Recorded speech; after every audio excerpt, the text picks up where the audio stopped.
Face au bullshitomètre, ben oui, dans cette émission, vous le savez, dans BFM Bourse, on va un peu disrupter les... Alors, c'est très intéressant parce qu'on va disrupter une disruption. Voilà, c'est la disruption au carré. On parle d'IA depuis des plombes, depuis le début de l'émission, mais il y a énormément de choses à dire. Et nous accueillons Christian Bito, professeur de finance à l'ESSEC. Bonjour. Bonjour. Ravi de vous rejoindre. Ravi que vous soyez également là. Et ben oui, l'IA améliore la productivité. Vous vous dites bullshit. Bah oui. Et oui. Foudroyé. Cette idée. En plus, on l'a dit en début d'émission, Amazon, ils mettent au point un logiciel qui tourne autour de sa propre IA pour s'alimenter, pour gérer la logistique et tout. Une semaine après, ils sont obligés de l'éteindre. Le truc invente des lignes de code, ça part dans tous les sens, c'est n'importe quoi. On n'améliore pas la productivité comme ça en mettant une ligne de code quelque part.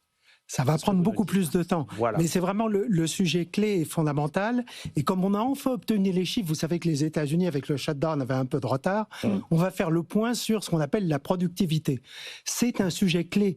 Si on s'écarte un tout petit peu des préoccupations géopolitiques, des mouvements sectoriels et valeurs du jour, on sait que l'année 2026, elle sera clé sur un point: les profits des entreprises. Ça a été le cas l'année dernière. Finalement, l'année dernière a atteint des records historiques, notamment sur le marché américain, toujours en tête, parce que les bénéfices ont rempli leurs attentes. On était à plus 15% de croissance des bénéfices. C'est confirmé avec 85% de publication des résultats aujourd'hui, à l'heure actuelle. Maintenant, est-ce qu'on va tenir le choc pour 2026 ?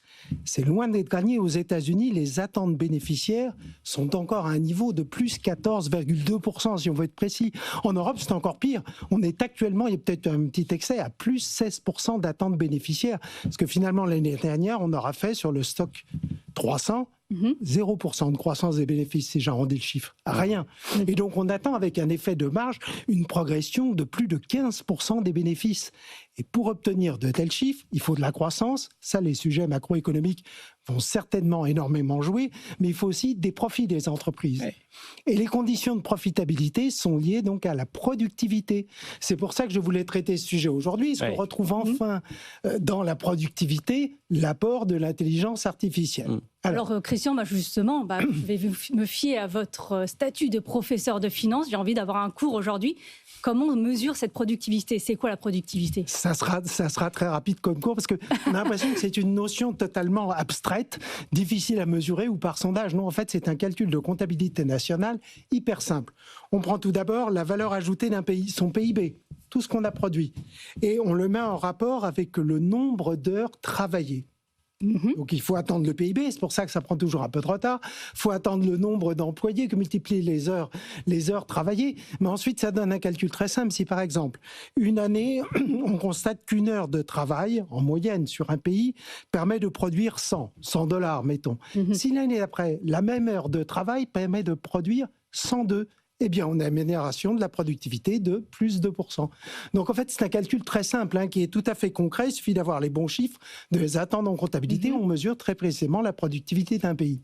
Et c'est là où je constate, avec les derniers chiffres, quelque chose de très décevant.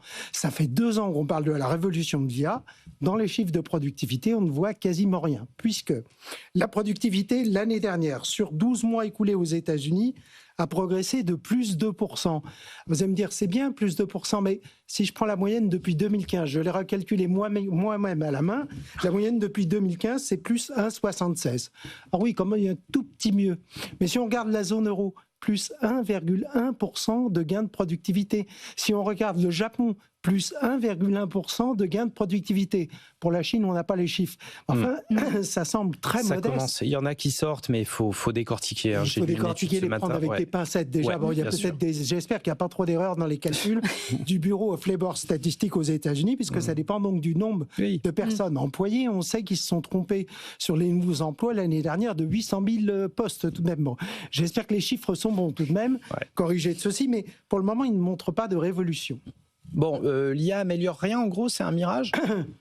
Alors, en tout cas, c'est ce qui explique peut-être les mouvements boursiers que vous commentez depuis ce matin, ou surtout hier aussi, c'est que finalement, on se rend compte dans l'IA qu'il y a un énorme décalage entre les attentes, maintenant même les investissements, les hyperscalers, les Microsoft, les Google, les Amazon promettent plus de 600 milliards de dollars de dépenses additionnelles en 2026, cette année, par rapport à une rentabilité qui va obligatoirement se faire attendre. On voit bien le résultat concret dans l'économie, dans la productivité, ça prend énormément de temps. Et donc les marchés sanctionnent maintenant cette différence entre les montants nécessaires à investir pour que les hyperscalaires se maintiennent au niveau et puis les bénéfices à attendre qui vont pas venir dans les 3 prochains mois. C'est comme la mise en place de la productivité dans les différentes entreprises. Et ça frappe même encore plus alors ce qu'on a appelé les sociétés de logiciels ou de conseil, les SAP, les Dassault Systèmes, les Capgemini, les Ubisoft, etc. Enfin, si vous regardez la liste des performances négatives dans le stock européen depuis le début de l'année, entre SAP, Dassault Systèmes, Capgemini, on est vraiment gâté. C'est du moins 20, moins 25%. Là, le phénomène est un peu différent. Je ne pense pas que ça soit la fin des logiciels. Même le patron de Nvidia l'a dit, vous l'avez redit sur votre antenne, ça serait complètement idiot de considérer que c'est la fin des logiciels. Ça va simplement accélérer peut-être la programmation des logiciels. Mais surtout, ça veut dire que ces gros mastodontes du conseil et du logiciel vont être obligés pour récupérer une rentabilité par rapport à ces gains de temps, par rapport à ce qui est sous-traité par exemple en Inde pour la programmation des logiciels. Vous voyez Capgemini par exemple, il va falloir dégraisser. Et plus on est gros, plus le dégraissage en effectif va prendre du temps et en France particulièrement, ou même aussi en Allemagne, va être coûteux en fait. Il y aura des départs en retraite, des départs anticipés. Mais donc l'adaptation pour retrouver la rentabilité boursière que nous recherchons dans la gestion de portefeuille sera longue et donc les gros sont pour le moment très sanctionnés. Cela veut dire que sur l'IA, il va falloir être de plus en plus sélectif. Ça donne une chance, même à la limite, parce qu'il ne faut pas dire, bon, tout ce qui est logiciel ou tout ce qui est logiciel d'intelligence artificielle, c'est foutu. On a tout de même l'exemple de ce qui s'est passé sur IBM avec le soi-disant logiciel, comment il s'appelle déjà, Claude. Logiciel Claude d'une société qui n'est même pas cotée, mais déjà valorisée plus de 340 milliards de dollars pour quelques centaines d'employés. Mais justement, c'est la souplesse des petites entreprises, c'est là où il y a le plus d'espoir aujourd'hui. Les mastodontes, IBM aussi, commencent à payer un tout petit peu les pots cassés de ces perspectives qui, c'est ce qu'on a compris depuis 2 ans, il va falloir inscrire ça dans le temps. C'est ce qu'on a compris sur la productivité. J'avais une question. D'après vous, les petites et moyennes entreprises ont plus d'agilité à pouvoir... vont être mieux placés. Il va falloir être sélectif. C'est pour ça qu'aujourd'hui, beaucoup de portefeuilles, beaucoup de gestions s'orientent toujours sur la même thématique, mais vont aller les chercher en Corée du Sud, en Chine, au Japon. J'aime beaucoup au Japon, dans la robotique, où on commence à mettre de l'intelligence artificielle. Donc on est en train d'élargir le spectre et de s'éloigner un peu des méga caps. On verra avec les résultats d'NVIDIA. Ça n'est pas foutu. Il y a eu des excès. On voit bien le rebond d'IBM, mais ça n'est pas foutu. Et puis, je vais terminer sur une note positive tout de même, parce que ce sera le thème que nous allons aborder tout à l'heure. J'ai regardé de près les chiffres et les tout derniers chiffres.